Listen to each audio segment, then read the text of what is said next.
Very excited to have back to the show. You know him from Guy Code and the Hey Babe podcast, the Chris Chaos podcast. He's going to be at the Warner Theater this Friday. Chris Distefano. How's it going, man? What's up, brother? How you doing? I just keep having children. I'm the new Octo Mom. Dude, before we even get into this, because you're at the Warner Theater on Friday, I just DoorDashed a bottle of water. What is the laziest delivery order you've had either on the road or just in life? Wow, DoorDashing a bottle of water is that's insane. I really respect that because it's like, I mean, the fact that we even have bottled water, like our ancestors would be like, how dumb are you for even paying for this? And I get it. But what DoorDash bottled water is insane. What is the laziest thing I've ever DoorDashed, man? See, for me with DoorDash, I go big. There's been multiple times where I've been by myself, okay? Let me stress this. Nobody is with me but me. And I've spent $100 on DoorDash, just me alone. Do you at least open the door and go, hey guys, food's here? So at least the driver goes, okay, it's not just him. Oh, 100%. I always do that. And even when I order in restaurants, I'm always like, what did they say they wanted? But it's all food for me. Yeah, I'm disgusting. It is funny, but before the pandemic, when Uber Eats wouldn't drop off food, you'd have to actually be there, and it was a cardinal sin. They wouldn't leave at your door. Now it's it's kind of the way to go. It's the way to go. But you know what? Where I live now, sometimes the delivery people will leave the food at my door and not text me or ring the bell. And I've come out multiple times and raccoons have eaten my breakfast. And that's a hard one to get the money back. They'll believe it once, but 2 or 3 times, we don't know about that. Yeah, I know, dude. Well, I send them my Ring camera footage, and they don't do anything. So the show is hitting the Warner Theater, Chris Chaos. I mean, Warner Theater, one of the most iconic venues in the world, certainly. Are you worried about the ghosts of the Warner Theater?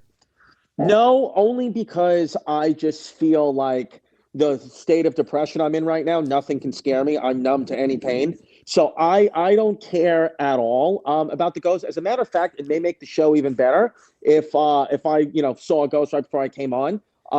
But I'm happy that this theater is haunted. I actually didn't know that it's haunted, but that's great. Dude, it's funny. So obviously, you've been doing comedy for a while in the Hey Babe podcast and Chrissy Chaos podcast. I would imagine still Guy Code has got to be the one thing everybody goes, Guy Code. Even though things been off the air for 5 years, when you're on something like that's, I guess, such a cultural moment. For sure, for me, it was a big show to watch in college. I mean, you obviously at the time had no idea that'd be such a staple, right? No, I had no idea it would be such a staple, and I did not get paid as if it was a staple. I mean, literally, if I just was relying on Guy Code money, I would be driving for Seamless. Shout out DoorDash if they're a sponsor. Shout out DoorDash.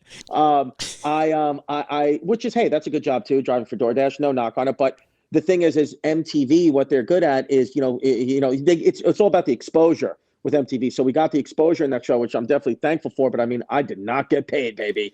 But it's all good now. I mean, still, yeah, Guy Code and Girl Code still, somebody this morning recognized me from that show. But it is now mostly about podcasting and the internet. And the podcast and the internet is where my ticket sales are coming from, why I was even invited to do the Warner Theater. That's all podcasting and internet stuff. I mean, television is, kind of not as big as it used to be. You didn't get that Rob Dyrdek ridiculousness 24-hour contract? Oh my God, dude! Do you know how much money that guy must be making off that show? It's I can't even. It's disgusting. It's the full 24 hours. So the Warner Theater Valentines Weekend too, man. Is this be a big date night? Is it date friendly? Yeah, 1,000% date friendly. I mean, literally, if you don't have a Valentine's Day plan for your girl or your guy, whatever, you need last minute plans. Warner Theater, baby, Friday, February 11th, because I just feel like, it's the perfect spot for a date. I mean, you're going to laugh. You might cry. I mean, because I don't know. Sometimes people, are easily offended. So maybe you'll cry. It'll just be, here's what I'll say. I guarantee you come to my show at the Warner Theater, you're having sex after the show. Guaranteed. Right in the theater. If they don't do it, I will, especially the guys. The funny thing is, too, is I think there's always a thought that, comedians, performers, zen before the show. I just saw your Instagram story of what your show was like backstage in Boston, and it is absolute chaos. Oh yeah, no, yeah, that was at the Beacon Theater actually in New York City, and yeah, dude, that's real too. That if you look at my Instagram at Christy Comedy, that we had my guy, the homeless pimp, who comes with me everywhere, rolling the camera, and it was like a whole chaotic scene that unfolded on my Instagram. It's wild. A lot of people think oh, do you have a plan? Do you do this? Do you do that? It's no, dude.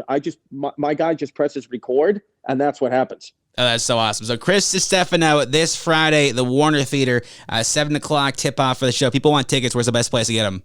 They can get them at chrisdcomedy.com, my website, chrisdcomedy.com. Chris, man, I appreciate you, sir. Can't wait to see you this weekend. Have a great show. Thank you, brother. I'll see you over there.